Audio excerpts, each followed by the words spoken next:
शुरू करो डिस्कशंस। सब ठीक ठाक। जय Hind, good evening, good morning, जिस समय भी आप देख रहे हो, राम राम। शुरू कर दो डिस्कशन। ईडीएम का सीरीज चल रहा है। ईडीएम में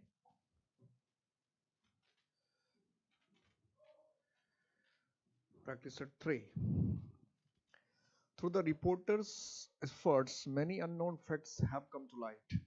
रिपोर्टर के प्रयास से कई अननोन अनजाने तथ्य भी come to light, क्या रोशनी में आ गए, प्रकाश में आ गए।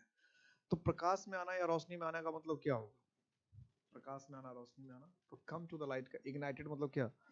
जलने लगा। ignite मतलब जलना होता है। flare up मतलब ये चिंगारी निकलना, जलना, जो भी है। brighten तेज होना। तो यहाँ जो सेंस निकलेगा, मीनिंग निकलेगा, वो have been revealed, सामने आ गया। come to the light का मतलब क्या होता है? सामने आना। revealed, सामने आ जाना। come to light, सामने आ जाना, revealed हो जाना। come to light. The principal called the latecomers to her room and delivered a curtain lecture on the subject of late hours. Called the latecomers. latecomers यहाँ थोड़ा सा gap होना चाहिए। latecomers देर से आने वालों को अपने रूम में बुलाया एंड डिलीवर्ड, दिया a curtain lecture on the subject of late hours, की जो लेट आने वाली जो समय होता है उस पर एकदम कर्टन लेक्चर दिया। तो कर्टन लेक्चर देने का मतलब क्या हो गया? हट जाता हूँ आपके सामने से कि ड्रामेटिक लेक्चर दिया, नाटकीय अंदाज में लेक्चर दिया, ब्रीफ लेक्चर, संक्षेप में लेक्चर दिया, cautionary talk given in private, एकदम सावधान रहने के लिए दिया, अकेले में टॉक बिहाइंड द कर्टन, और पर्दे के पीछे जाके बोला। तो क्या करें इसमें? तो cautionary talk given in private, ये होगा सी, कि अगर अकेले में हम किसी को सावधानी बरतने के लिए करते हैं, डांटते फटकारते हैं, तो इसको कहते हैं कर्टन लेक्चर। अकेले में, ताकि दूसरे लोग सुन ना ले, समझ ना ले। तो दूसरों से बचाकर, दूसरे को पता ना चले, अगर किसी को हम अकेले में डांटते हैं, फटकारते हैं, खासकर पत्नियों के लिए ज्यादा यूज होता है कर्टन लेक्चर, कि अकेले में जब पत्नी अपने पति को बहुत डांट फटकार करती है, तो उस लेक्चर को हम लोग कर्टन लेक्चर कहते हैं। लेकिन और सा कब इस्तेमाल होता है? तो किसी को अकेले में, ताकि उसकी, क्योंकि सबके सामने हम डांट फटकार करते तो लोगों की बेइज्जती होती है, इसलिए कभी कभी हम क्या करते हैं, किसी को अकेले में सबसे अलग करके डांटते फटकार के समझाते हैं। तो इस तरह के डांट फटकार समझाना जो है, ये कहलाता है कर्टन लेक्चर। ठीक है, किसी को अकेले में डांटना फटकारना, समझाना बुझाना, कर्टन लेक्चर कहलाता है। अकेले में, सबके सामने नहीं, अकेले में, पब्लिकली नहीं।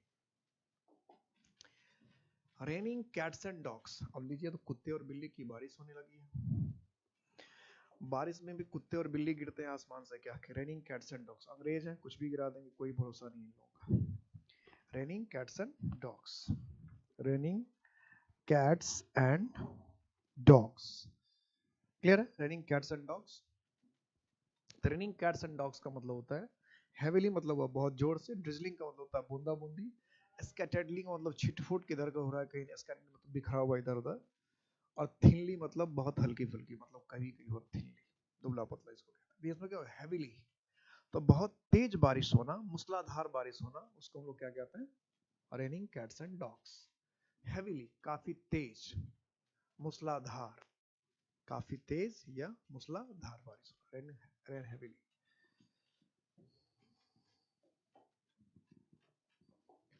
We must draw the line somewhere.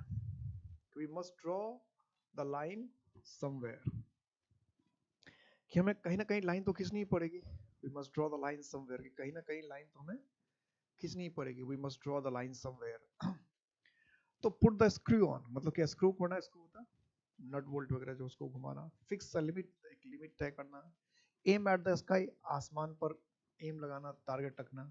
Turn the tables, हालात बदल देना। टेबल, टर्न द टेबल्स का मतलब होता है हालात बदल, ये अपने आप में एक इडियम है। तो we must draw the line somewhere, इसका मतलब है हमें कहीं ना कहीं तो रेखा खींचनी पड़ेगी, यानी कहीं ना कहीं तो सीमा तय करना पड़ेगा, कहीं ना कहीं तो एक मर्यादा तय करनी पड़ेगी। तो मर्यादा तय करना, सीमा तय करना, सीमा निर्धारित करना, इसको क्या कहते हैं? Draw the line. तो क्या हो जाएगा? Fix a limit. क्या हो जाएगा? Fix a limit. Draw line, fix a limit.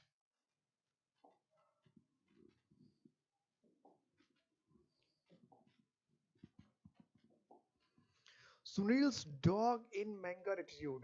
did not help the attitude, did not help to settle the matter. Dog in a मैंगर. मैंगर का मतलब किसी को पता है क्या? मैंगर का मतलब क्या होता है? मैंगर का मतलब होता है जैसे जानवरों को जो हम खिलाते हैं, तो जानवर को खिलाने के लिए एक बड़ा सा बर्तन यूज करते हैं, हम लोग करते हैं ना, आपने गांव घर में देखा होगा। तो उस बर्तन को हम लोग कहते हैं, या जो बड़ा सा जो भी हो, अलग अलग लोग में अलग अलग यूज करते हैं, तो उसी को हम लोग मैंगर कहते हैं। यानी जानवर को जिसमें खिलाया जाता है उसको हम लोग कहते हैं मैंगर। ठीक है, तो ये ध्यान रखना।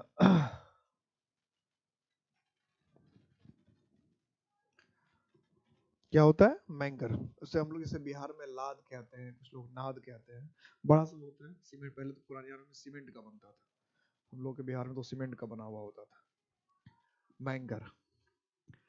तब डॉग इन द मैंगर का मतलब क्या निकाले? मैंगर वन वर्ड सबसे में पूछ सकता है, जानवर को जो खिलाने वाला जो बर्तन होता है उसको हम लोग मैंगर कहते हैं। तो ये कभी कभी मैंगर वर्ड जो है वन वर्ड सबसन में भी पूछ लेता है।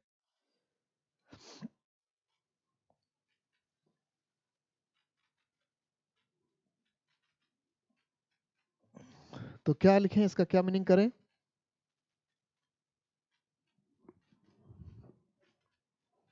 वैसे जो डॉग इन द मैंगर होता है, इसका मीनिंग बहुत लंबा चौड़ा होता है, इसको पहले अच्छे से मीनिंग समझ लीजिए। डॉग इन द मैंगर का मतलब होता है जो व्यक्ति जानबूझकर जानबूझकर किसी को कुछ अच्छा करने की सलाह नहीं देता, या किसी को कुछ अच्छा करने से रोकता है, या कोई को अगर उससे कुछ पूछने आता है, कुछ मांगने आता है, तो उसको देता नहीं, उसको लगता है कि इसको देना बेकार, इससे कुछ काम दाम होगा नहीं, ये कुछ कर नहीं पाएगा, सक्सेसफुल हो नहीं पाएगा, तो इसको कुछ सलाह मशवरा देना सब क्या है, बेकार। यानी किसी को ऐसा व्यक्ति जो खुद कुछ नहीं कर पाया, खुद कुछ नहीं कर पाया, और इसलिए उसको ऐसा लगता है कि दूसरा भी कुछ नहीं कर पाएगा, तो उसको हर काम करने से रोकता है, हर काम करने से मना करता है, हर काम करने से रोकता है, हर काम करने से मना करता है, हर दूसरे व्यक्ति, हर व्यक्ति को मना करता है कि भाई ये क्या, क्या फायदा होगा, ये मत करो, इसमें तो मेरा तो हुआ नहीं, तुम्हारा क्या होगा।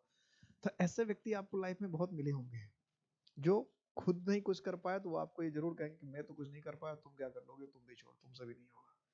ऐसे कहने वाले लोगों की कमी नहीं होती। इसी तरह के लोगों को हम लोग डॉग इन द मैंगर कहते हैं। क्या कहते हैं? डॉग इन मैंगर कहते हैं। तो उसका जो डॉग इन मैंगर का जो एटीट्यूड था, तो ये एटीट्यूड क्या हुआ, तो मतलब ही हो गया, यानी सामने वाला व्यक्ति मतलब ही हो गया। तो पहले इसका पूरा मीनिंग लिख लेंगे कि जो जानबूझकर दूसरों की मदद नहीं करता, दूसरे को बढ़ावा नहीं देता, दूसरों की सहायता नहीं करता है, उसको हम डॉग इन मैंगर कहते हैं।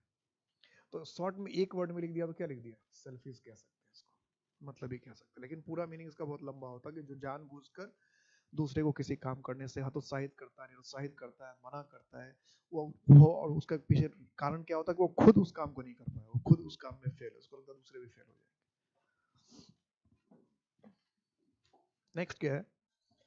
The proposals were hanging like Damocles sword over our heads, कि जो proposals है, जो प्रस्ताव थे, वो टंगे हुए थे like Damocles sword over our heads, जैसे हमको खाना कोई दे दे और ऊपर सिर पे क्या करे, तलवार टांग दे। तो हमारे ध्यान खाना पर होगा, चाहे खाना कितना भी टेस्ट हो, तो हमारा ध्यान खाना पर होगा कि तलवार पे ज्यादा होगा। यही बात होती है। तो like Damocles sword over the his head, जरा बनाइए आप लोग क्या बना रहे हैं। To immediately work very hard and successfully, to immediately work very hard and successfully, to become too excited and eager about something, an impending but uncertain danger, something that you see in order to emphasize that you agree with what someone has just said. The proposals were hanging like Damocles sword over her heads. तो इसका मतलब होता है सिर पे तलवार टंगा हुआ होना, सिर पे तलवार टंगा हुआ। तो an impending but uncertain reason, यानी एक ऐसी खतरा जो होने वाली, इम्पेंडिंग का मतलब जो होने वाली है लेकिन अभी निश्चित नहीं है कब घटे, मतलब कोई खतरा है लेकिन वो खतरा कब हमारे सामने आएगा हमें ही नहीं पता। खतरा है लेकिन वो खतरा कब हमारे सामने आएगा ये हमें पता नहीं है। तो इसको हम लोग कहते हैं इम्पेंडिंग बट अनसर्टेन। खतरा है लेकिन अब मतलब हमारे खतरा हमारे आसपास, लेकिन वो खतरा हम पर कब टूट पड़ेगा? खतरे का मंडराना, हिंदी में कहते हैं खतरा मंडरा रहा है। तो मंडराता हुआ जो खतरा है आपके ऊपर, जिसको कहते हैं डेमोक्ल सॉर्ड, मंडराता हुआ खतरा, ऐसा खतरा जो हमारे आसपास है, अगल बगल है। इसी को इंग्लिश में कह रहा है इम्पेंडिंग। इम्पेंडिंग मतलब होने वाला, लेकिन अनसर्टेन, कब होगा ये पता नहीं, होने वाला लेकिन कब होगा ये पता नहीं। The project to clean the river Ganga ended in a smoke. The project to clean the river Ganga, कि गंगा नदी को जो क्लीन करने का प्रोजेक्ट था, ended in a smoke. Ended in smoke. Ended in smoke.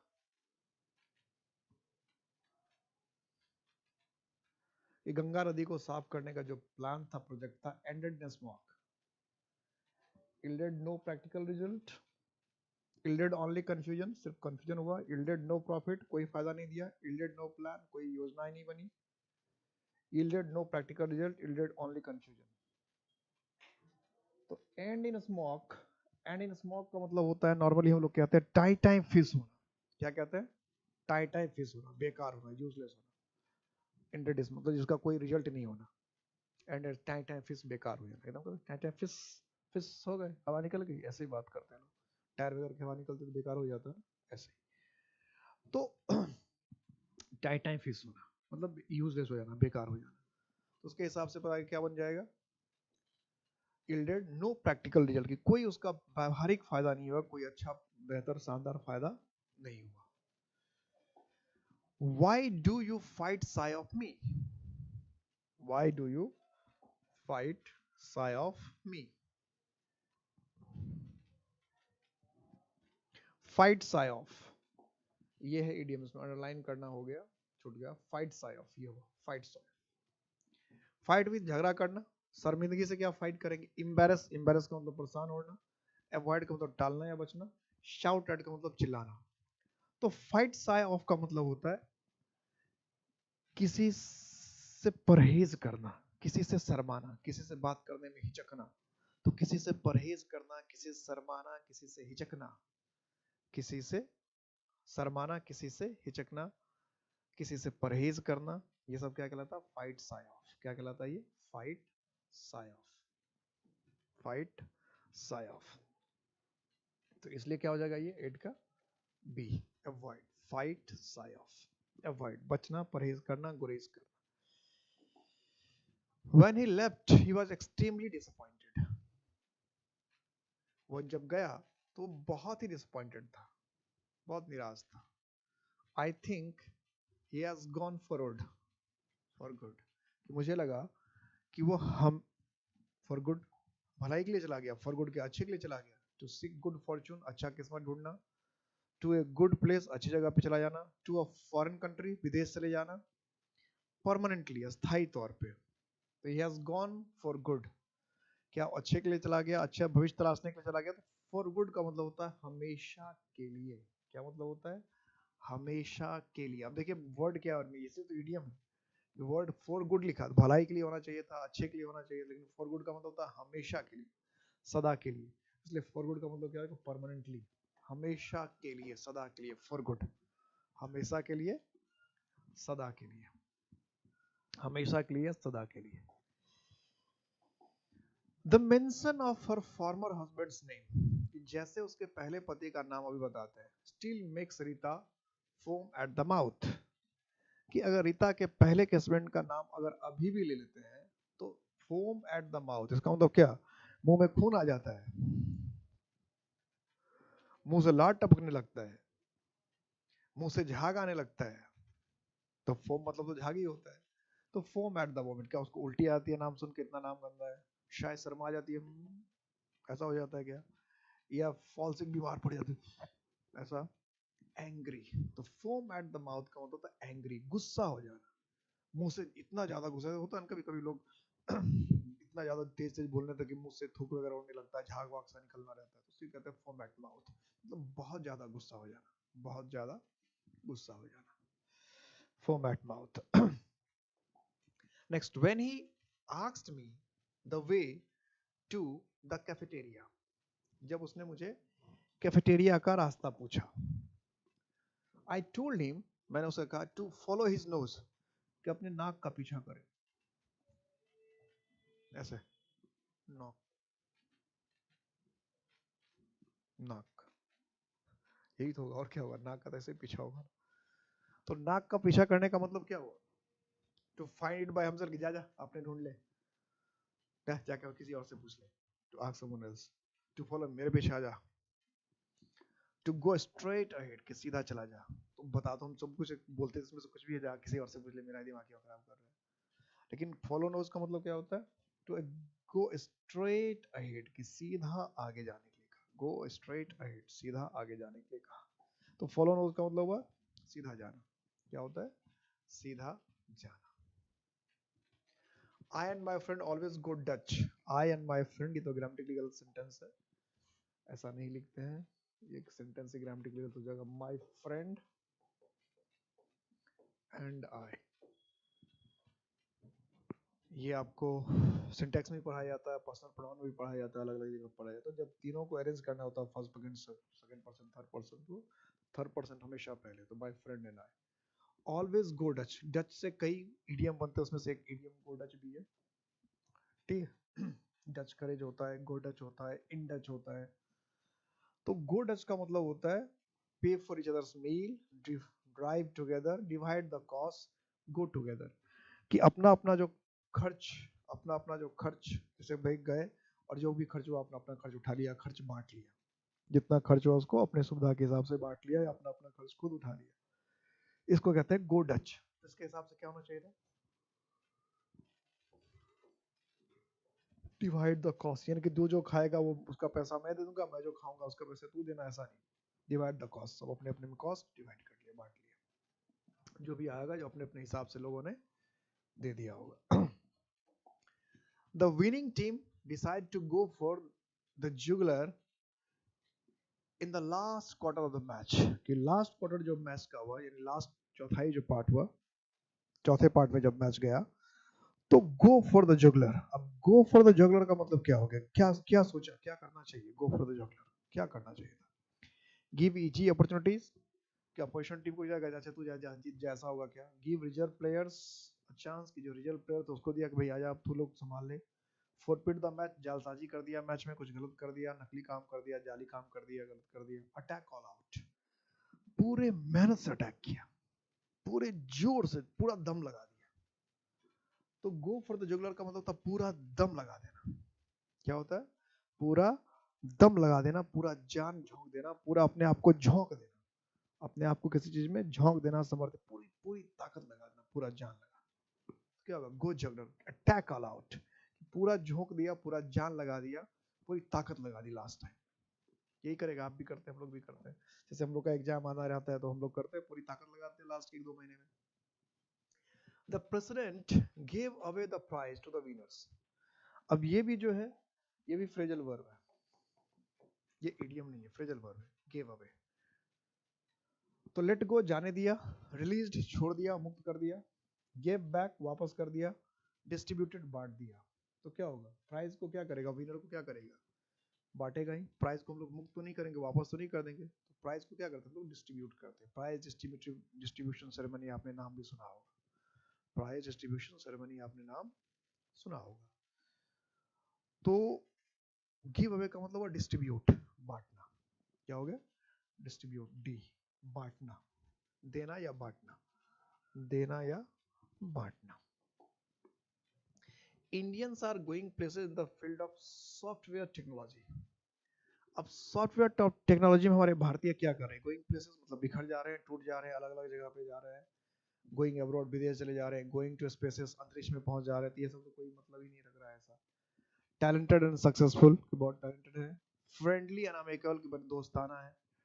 तो गोइंग प्लेसेस का मतलब हुआ जो बहुत ज्यादा सक्सेसफुल, जिसमें टैलेंट भी हो और बहुत ज्यादा जो सक्सेसफुल हो, एकदम हिंदी में जैसे कहते हैं सफलता के नए पटाखे बनाना, मतलब ये कीर्तिमान बनाना, या सफलता के झंडे गाड़ना, जिसको कहते हैं गोइंग प्लेसेस की। बहुत अच्छी अच्छी अचीवमेंट लेना, बहुत ज्यादा अचीवमेंट, सफलता हासिल करना, बहुत ज्यादा उपलब्धि हासिल करना, इसको हम लोग कहते हैं गोइंग प्लेसेस। क्या कहते हैं उसको? Going places. बहुत ज्यादा सफल होना, बहुत ज्यादा मेहनत करके आगे बढ़ना। ठीक है। Those intending to take up the military service must be prepared to go through the hoops. क्या कह रहा है कि those intending to take up the military service, कि जो मिलिट्री सर्विस करना चाहता है मस्ट बी प्रिपेयर्ड, उनको तैयार होना चाहिए to go through the hoops, कि जो भी मिलिट्री ज्वाइन करना चाहता है, जो डिफेंस ज्वाइन करना चाहता है, उसको तैयार होना चाहिए। किस चीज के लिए तैयार होना चाहिए भाई? Go through the hoops to made pay, कि क्या बहुत पैसे लगेंगे? ऐसा होता है क्या जो मिलिट्री सर्विस करना चाहता है उसको बहुत पैसे लगेंगे, बहुत खर्च होंगे? ये तो यूजलेस हो गया। पनिश सेवरली, भाई सीवियरली, बहुत बुरी तरह उसको पनिशमेंट मिलेगा, भाई ये कौन सी बात हुई? ये तो ऐसे ही मतलब ऑप्शन ही बेकार का है। टू अंडरगो ग्रुएलिंग टेस्ट, ग्रुएलिंग का मतलब क्या? मुश्किल, तकलीफ देने वाला टेस्ट, जांच, ये हो सकता है कि भाई उसको साइन बॉन्ड, बॉन्ड तो आपको किसी भी जॉब में जाएंगे तो उसको साइन करना ही पड़ता है, बॉन्ड साइन करते ही तो कोई बात नहीं, तो सारे जॉब में तो मेड टू अंडरगो ग्रुएलिंग टेस्ट, कि काफी मुश्किल परिस्थिति और हालात से, परीक्षणों से, टेस्ट से, जांच से गुजरना पड़ेगा। ठंड, गर्मी, धूप बर्दाश्त, घर से अलग रहना, अलग अलग तरह का खाना वगैरह वगैरह, मतलब क्या कि कई तरह की समस्याओं से, और डिफिकल्ट हालत, समस्या ज्यादा डिफिकल्ट, चैलेंजिंग कंडीशन से गुजरना पड़ेगा, यही है, मुश्किल हालात से गुजरना पड़ेगा, मुश्किल इम्तहान देने पड़ेंगे। तो गो थ्रू द हुप्स का मतलब क्या हो गया? मुश्किल इम्तहान देना। मुश्किल इम्तहान भी आसान और मुश्किल दोनों हो सकते हैं, तो ये मुश्किल इम्तहान होगा, आसान इम्तहान नहीं होगा आसान टेस्ट नहीं होगा, मुश्किल होगा। He gave vent to his pleasure with a smile. He gave vent to his pleasure with a smile.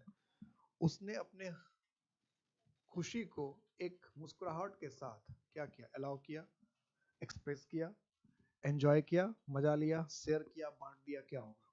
यहाँ तो सब कुछ लग रहा है, सब कुछ हो सकता है।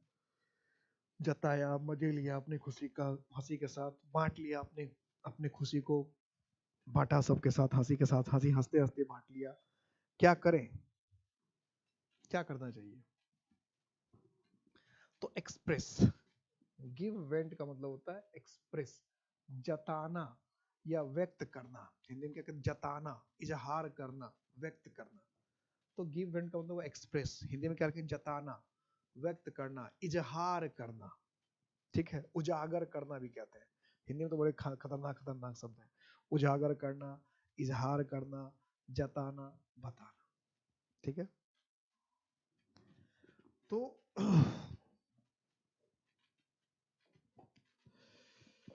he gives himself the airs of a rich man. Give himself the airs of a rich man. क्या करता है वो? He gives himself the airs of a rich man. कि बहुत शो करता है कि मैं बहुत बड़ा आदमी हूं, यही शो करता है। तो he gives himself the airs of a rich man. Enjoys being, बहुत मतलब सचमुच अमीर होने का मजा ले रहा है। Tries to hide the fact that he is, कि जो चीज वो है उसको छुपाने की कोशिश करता है। Pretends to be, दिखाने की कोशिश करता है, बनने की कोशिश करता है। Boast over the fact that he is, कि जो चीज वो है उस पर अपने को बढ़ा चढ़ाकर दिखाता है। बोस्ट ओवर का मतलब क्या? बोस्ट का मतलब आप सेखी बगाड़ना, कि जो चीज है उसको बहुत ज्यादा सेखी बगाड़ता, बढ़ा चढ़ाकर कहता है, ऐसा है क्या? तो give himself the airs of, तो गिव हिमसेल्फ का मतलब होता है कि जो ना हो वो दिखाने की कोशिश करना, जो ना हो वो दिखाने की कोशिश करना। तो जो चीज है उसको तो छुपाने की कोशिश कर ही नहीं रहा है, तो जो नहीं है वो दिखाने की कोशिश कर रहा है। जो है उसको छुपाने की कोशिश नहीं कर रहा है, बल्कि जो नहीं है उसे दिखाने की कोशिश कर रहा है। जो नहीं है उसे दिखाने की कोशिश कर रहा है। इसको कहते हैं प्रिटेंड्स टू बी। प्रिटेंड्स का मतलब क्या है? बहाना करना, दिखाना, झूठा दिखाना, किसी झूठी चीज दिखाना, जो है नहीं उसे दिखाना। प्रिटेंड्स का मतलब है झूठा बहाना बनाना, झूठी चीज दिखाना, किसी किसी का दिखावा करना, कि जो अमीर नहीं है लेकिन अमीर होने का दिखावा करता है, इसको प्रिटेंड्स। प्रिटेंड्स का मतलब ऐसे होता है, दिखावा करना ही होता है, बहाना बनाना होता है। झूठे बहाना को प्रिटेंड का नाम करते हैं, बहाने बनाना, झूठा दिखाना, या जो चीज है नहीं वो दिखाना, प्रिटेंड। जैसे कहते हैं प्रिटेंड्स टू बी मैड, इसका मतलब क्या है? कि पागल होने का नाटक कर रहा है। ये प्रिटेंड्स टू बी मैड मतलब पागल होने का नाटक है, नहीं दिखा ऐसे रहा कि वो पागल है। नेक्स्ट क्या है? We got into hot water just because the accountant divulged our secrets. Divulged का मतलब क्या होता है? उजागर कर देना। सीक्रेट्स का मतलब क्या? राज, कि जो राज है उसको उजागर कर दिया, जो राज है उसको सामने ला दिया। Devil's the secret. तो he got into hot water. तब जो अकाउंटेंट था उसने राज को उजागर कर दिया, तो क्या होगा? हॉट वाटर, क्या गर्म पानी में चले जाएंगे हम? तब गर्म पानी में जाने का क्या होगा? फेल इन वंस एफर्ट्स, अपने प्रयास में असफल हो जाना। लैंड इन ट्रबल, परेशानी में पड़ जाना। टेक द हेल्प ऑफ, मदद लेना। कम टू नथिंग, बेकार हो जाना, किसी काम का नहीं होना। Come to nothing. तो गेट इनटू हॉट वाटर, तो इनटू हॉट वाटर का मतलब हो जाता है कि मुसीबत में पड़ जाना, परेशानी में पड़ जाना। लैंड का मतलब पड़ जाना, होना। लैंड नाउन भी है, वर्ब भी है। लैंड जो है नाउन भी है, वर्ब भी है। तो यहाँ वर्ब के रूप में क्या? लैंड का मतलब क्या होगा? पड़ जाना, पहुंच जाना, कहते हैं लैंड इन ट्रबल। तो गॉट इनटू हॉट वाटर का मतलब क्या? परेशानी में पहुंच गए, दुख में पहुंच गए, तकलीफ में पहुंच गए। दुख में पहुंच गए, परेशानी में पहुंच गए, तकलीफ में पहुंच गए। Have a finger in every pie. Have a finger in every pie. To be quarrelsome, झगड़ालू होना। To be efficient, बहुत कार्यकुशल होना। To be greedy, बहुत लालची होना। To be meddlesome, meddlesome का मतलब टांग अड़ाने वाला, दखलंदाजी करने वाला हर चीज में।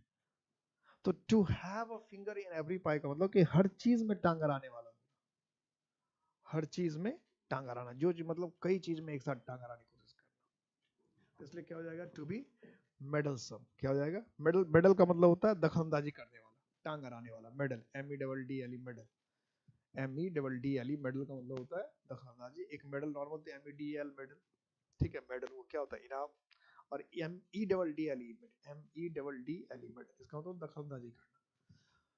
तो have a finger in every pie का मतलब वही कि हर जगह हर काम में टांग अड़ा देना, हर काम में उंगली डाल देना, हर काम में। Have a finger in every pie, तो हर जगह काम में टांग अड़ाना, हर जगह अपनी चलाने की कोशिश करना, या हर बात में दखलंदाजी कर देना। सो क्या कहते हैं? To be meddlesome. क्या कहेंगे इसको? To be meddlesome. Next question लेते हैं। There was definite element of fabrication. Fabrication का मतलब क्या होता है? जालसाजी, बनावट, नकली, जाली। फैब्रिकेशन का मतलब था बनावटी, बनावटी, जालसाजी। इन द स्टोरी, की स्टोरी जो कहानी था उसमें हर वो चीज था जिससे पता चलता था ये फैब्रिकेटेड है, जाली है, बुना हुआ है, सच्चा नहीं है, नकली है। फैब्रिकेटेड कह रहे हैं, इसका मतलब काल्पनिक, काल्पनिक, कल्पित, जो सच ना हो। फैब्रिकेटेड का मतलब होता है। तो उस कहानी में हर वो चीज था जिससे ये पता चला ये कहानी क्या है? जाली है, फर्जी है, काल्पनिक है, कल्पित कहानी है, फैब्रिकेटेड है। But he believe the account, लेकिन फिर भी उस पूरे अकाउंट, यहाँ अकाउंट का मतलब डिटेल्स, जो भी उसको डिटेल बताया गया, जो अकाउंट बताया गया, उसको वो विश्वास कर रहा था। कैसे? Hook, line and sinker. अब क्या मीनिंग होगा? कि कहानी में हर चीज जो थी वह शक करने के लायक था, फिर भी उस कहानी को वो हुक, लाइन और सिंकर पूरा विश्वास कर रहा था। नॉट होली, पूरा विश्वास नहीं कर रहा था क्योंकि सब कुछ फैब्रिकेटेड लग रहा था। लिटिल बिट, थोड़ा बहुत कर रहा था। हार्डली, शायद ही बिलीव कर पा रहा था। तब इसका अगर कोई मीनिंग नहीं समझेगा तो उसको लगेगा कि हार्डली है यहाँ, क्योंकि इसमें साफ साफ लिखा कि हर एक चीज उसका बिल्कुल क्या था? सब था। लेकिन यहाँ जो बट कनेक्टर पर अगर कोई ध्यान देगा तो उसको समझ में आ जाएगा। ये बट लिखा है, इसका मतलब क्या? कि हालांकि वो जाली लग रहा था, नकली लग रहा था, लेकिन फिर भी वो यकीन कर रहा था, क्योंकि यहाँ बट लिखा है। इस बट से थोड़ा सा सेंस आ जा रहा है कि हुक, लाइन एंड सिंकर का मीनिंग क्या होना चाहिए? कंप्लीट, दोनों बातें अपोजिट। लग रहा था कि सब कुछ जाली है, नकली है, झूठा है, फिर भी वो उसको पूरी तरह से विश्वास कर रहा था। तो ये बट की वजह से ये इसका मीनिंग थोड़ा सा हम गेस कर पा सकते हैं कि हुक, लाइन एंड सिंकर का मतलब क्या? कंप्लीटली, कि सब कुछ जाली, नकली लगने के बावजूद भी उस कहानी में को वो पूरी तरह से सही मान रहा था। His argument does not hold water, कि उसका आर्गुमेंट क्या? पानी नहीं मांग रहा, या पानी नहीं पकड़ रहा है। पानी मांगना, पानी पकड़ना, होल्ड वाटर। तो हैव एक है प्रभाव डालना, टू इन्फ्लुएंस, प्रभाव डालना। To check the flow of water, पानी के प्रवाह को रोकना, फ्लो ऑफ वाटर, पानी के प्रवाह को रोकना। Sound logical fact, sound logical fact का मतलब क्या? तर्कपूर्ण लगना, तार्किक लगना। साउंड लॉजिकल फैक्ट का मतलब तर्कपूर्ण लगना या तार्किक लगना। इस argument does not hold water, कि उसका जो आर्गुमेंट था वह have to have effect to influence, ये दोनों तो एक ही मतलब है। हैव इफेक्ट का मतलब प्रभाव होना, टू इन्फ्लुएंस का मतलब भी प्रभाव, दोनों का एक ही मतलब है। तो यहाँ जो आंसर होगा एक sound logical fact. Hold water का मतलब क्या, इसको कहता है, होल्ड वाटर को हम ऐसे भी कहते हैं कि कसौटी पे उतरना, कसौटी पे खड़े उतरना, होल्ड वाटर, कसौटी पे खड़े उतरना, या किसी चुनाव को, किसी टेस्ट को, किसी जांच को, किसी परीक्षण को पास करना, किसी जांच, किसी परीक्षण को पास करना, होल्ड वाटर, होल्ड वाटर। तो साउंड लॉजिकल मतलब तर्क, तार्किक लगना, तर्कपूर्ण लगना, ठीक है, तार्किक लगना, तर्कपूर्ण लगना, या कसौटी पर खड़े उतरना। हिंदी में तो बहुत जबरदस्त नहीं होता, किसी कसौटी पे खड़े उतरना, तर्कपूर्ण लगना या तर्क संगत लगना, hold water. We must husband, देखिए हस्बैंड का इस्तेमाल यहाँ वर्ब की तरह हो रहा है, husband our resources against the hard times, के बुरे वक्त के से बचने के लिए हमें अपने रिसोर्सेज को क्या करना चाहिए, हस्बैंड अवर रिसोर्सेज, सिंग गाना गाना चाहिए, सपोर्ट समर्थन करना चाहिए, कंसीड मान लेना चाहिए, और सेव बचाना चाहिए। तो हस्बैंड अवर रिसोर्सेज का मीनिंग क्या हो जाएगा, सिंपल सा ही तो सेंटेंस नहीं लग जा रहा कि हम बचाना चाहिए, तो और क्या करना चाहिए, हमारे पास जो संसाधन है उसको बचा के रखना चाहिए, किसके लिए, बुरे वक्त के लिए, कभी भी बुरा वक्त किसी के साथ आ सकता है, किसी के साथ भी आ सकता है। तो हमारे पास संसाधन है, उस संसाधन को हमें क्या करना चाहिए, बचा के रखना चाहिए, सुरक्षित रखना चाहिए, ताकि बुरे वक्त में क्या हो, काम आए। यही होगा ना, बुरे वक्त में हमारे संसाधन हमारे काम आए। तो we must husband our resources, we must husband our resources, save बचा कर रखना, हस्बैंड अवर रिसोर्सेस, क्लियर है।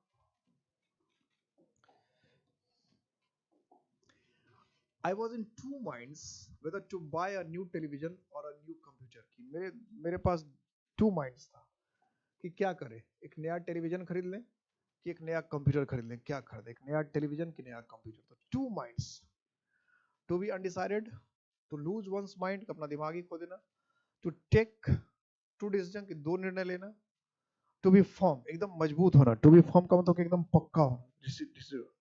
तो यहाँ तो कह रहा है टू माइंड्स में पक्का क्या हो गया, तो पता नहीं चल रहा टेलीविजन लेगी कंप्यूटर ले, तो फर्म होने का कोई मतलब ही नहीं, दिमाग खो जाने का कोई भी प्रोसेस नहीं बन रहा है।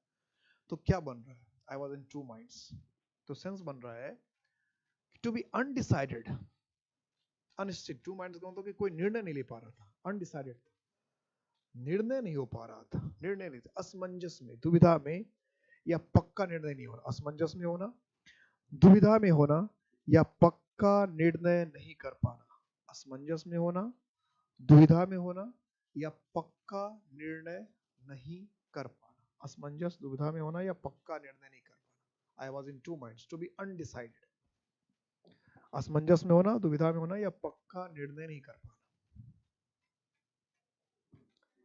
He wanted his agreement in black and white, कि वो क्या चाह रहा था, उसका एग्रीमेंट क्या हो, in black and white, he wanted his agreement in black and white, तो काला और सफेद में चाहता था क्या एग्रीमेंट। तो हम लगता है कोई भी एग्रीमेंट होता है, कोई समझौता करते हैं, लिख कर दो, लिख कर दो, मुझे लिख कर दो, कोई समझौता करते हैं, कोई बात करते हैं, कोई एग्रीमेंट करते हैं, सबसे पहले हम लोग यही करते हैं कि लिख कर दो भाई, लिख कर दो, लिख कर दो।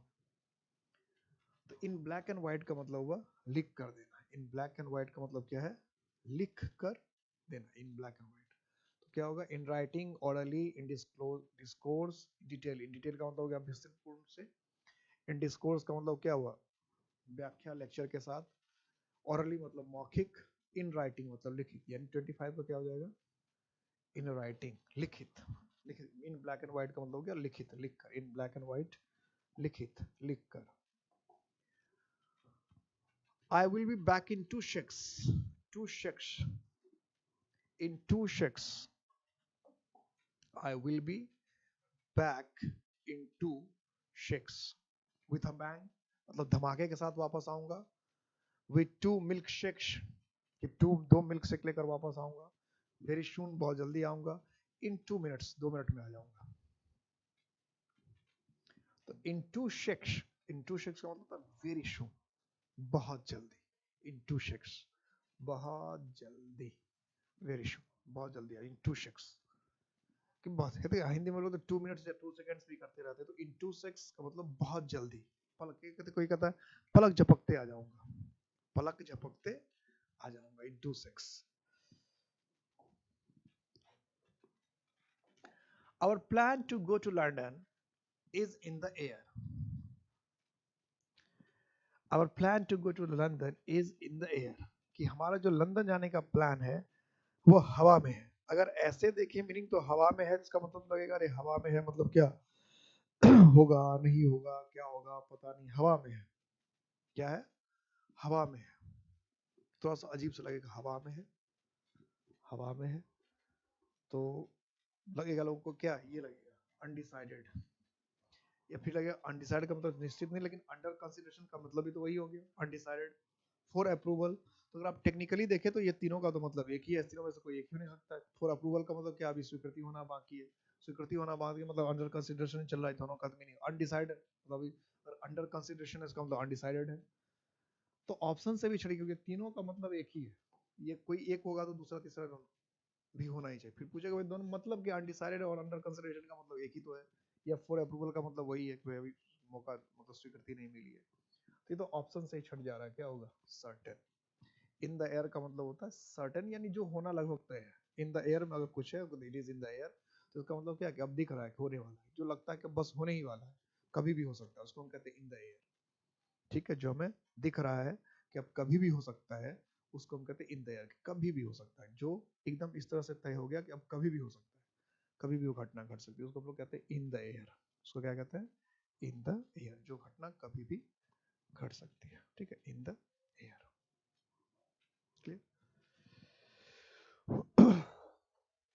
सर्टेन, निश्चित एक तरह से. The boy was in Dutch with his friends. इससे पहले भी डच आया था, गो डच था वो था गो डच. ये है इन डच, यानी डच से इडियम बनता रहता है. और एक होता है डच करेज. तीन तो हमेशा याद रखिएगा, ये तीन इडियम का. डच करेज, डच करेज का मतलब होता है दारू पीने के बाद जो आप गाली गलौज मारपीट तमाशा करते हैं उसको डच करेज कहते हैं. डच करेज, दारू पीने के बाद एकदम अलग दुनिया में पहुंच जाते हैं लोग, फिर शोर शराबा, प्रधानमंत्री को भी कुछ नहीं समझते हैं, तो उसको कहते हैं डच करेज.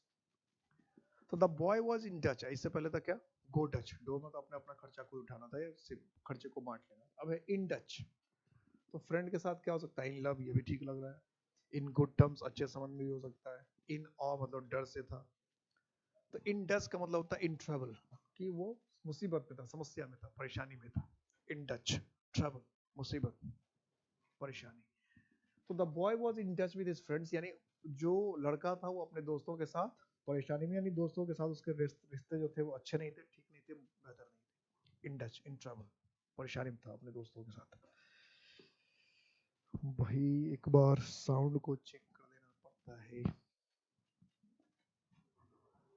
अभी है. नेक्स्ट क्वेश्चन देखिए तब तक.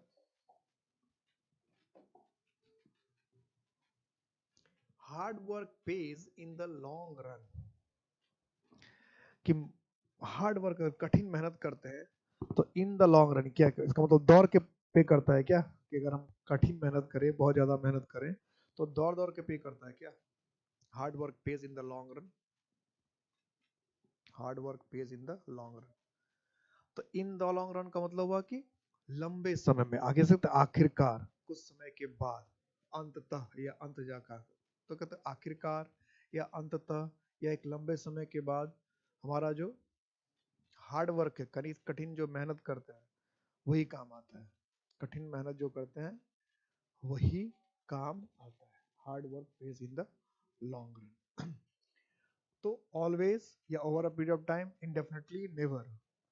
तो इंडेफिनेटली तो हुआ ही नहीं, नेवर का कभी, over a period of time, और ऑलवेज हमेशा.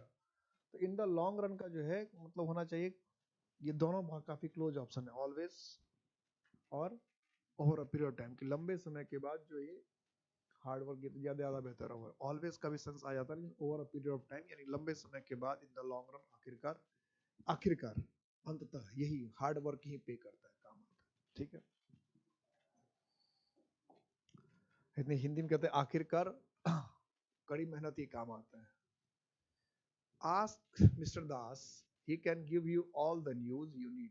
मिस्टर दास को बोलिए वो आपको जो भी न्यूज चाहिए वो आपको दे देगा. He always in the swim. He क्या होना, इसमें होना क्या था, he is always in the swim, in the swim. तो इन द स्विम का मतलब क्या, स्विमिंग पूल में होगा, ये तो मीनिंग बिल्कुल वैसे ही हो गया। इन सर्च ऑफ न्यूज, जो हमेशा न्यूज के तलाश में ही रहते हैं, जो खुद तलाश में रहेगा वो क्या देगा, जो न्यूज के तलाश में ही हमेशा रहेगा वो क्या देगा, news. Well informed up to date, ये सही बात है। गिविंग न्यूज टू अदर्स, जो दूसरे को न्यूज ही देता रहता है, ये भी। तो ask mister Das, he can give you all the news you need, तो ये तभी हम कह सकते हैं, कहते हैं कि उनके पास अच्छी खासी इंफॉर्मेशन रहता है और वो हमेशा अपडेट रहते हैं, यही सेंस है। तो इन द स्विम करने का मतलब क्या, कि अच्छी खासी इंफॉर्मेशन रखना, दुरुस्त इंफॉर्मेशन रखना, बेहतर तरह की जानकारी रखना, अच्छी जानकारी रखना, इन सबको क्या कहेंगे, इन सबको हम कहेंगे इन द स्विम। कि वेल इन्फॉर्म और अपडेट, कि अच्छी जानकारी रखना, बेहतर जानकारी रखना, अपडेट रहना, अच्छी जानकारी रखना, बेहतर जानकारी रखना, अपडेट रहना, ठीक है। ये और हो गए 30 हमारे पास। 3 टेस्ट हमने डिस्कस कर लिया और लगभग 100 के आसपास हमने इडियम्स देखा, और सारे इडियम्स को अच्छे से ध्यान रखिएगा, बहुत इंपॉर्टेंट है, बार बार रिवीजन कीजिएगा। और ये सब चीजें अगर एक दो बार देख लेते हैं ना, क्लास को देख लेंगे, तो उसके बाद वो लगभग फिक्स हो जाता है, ऑप्शन देखते ही बता देंगे क्या है, ये होता है। एक बार अगर डिस्कशन देख लिया तो हम ऑप्शंस देखते ही आप बता देंगे कि ये है, ये है, ऑप्शंस देखते ही बता देंगे। अपना अपना ख्याल रखिएगा। जय हिंद।